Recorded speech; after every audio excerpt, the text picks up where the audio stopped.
Stuhia dimërore e cila ka përfshirë Shtetet e Bashkuara të Amerikës për disa ditësh, po vjon të shkaktojë kaos dhe tragjedi. Deri ditën e sotme, është llogaritur se numri i viktimave nga kjo stuhi ka shkuar në 34. Gjithashtu, qindra e mijëra banesa dhe biznese kanë ngelur pa energji elektrike. Shkaku i vdekjeve është konstatuar të jetë hipotermia dhe aksidentet rrugore të shkaktuara nga rrëshqitja në akull ose bllokimi nga dëbora e dendur e automjeteve si dhe aksidente gjatë pastrimit të dëborës.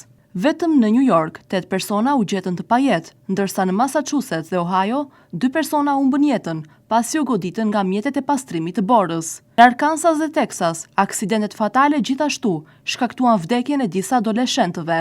Stuhia deri më tani ka prekur më shumë se 20 shtete, përfshirë edhe kryeqytetin Washington DC, ku autoritetet shpallën gjendje emergjence.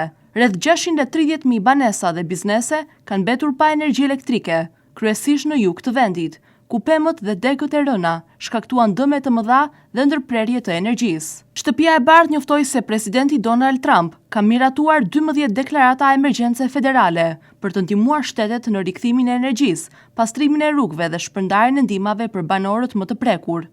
Autoritetet po punojnë intensivisht për të hapur stacione ngrojeje, shpërndar ujë të pishëm dhe gjenerator, si dhe për të garantuar furnizimin me ushqim dhe ilaçe për komunitetet më të goditura.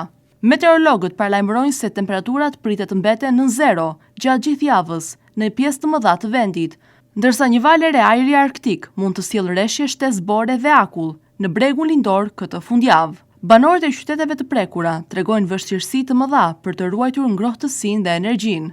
Shumë qytetarë të tjerë u strehuan në hotele të mbushura, ndërsa autoritetet këshilluan që të shmangen udhëtimet e panevojshme.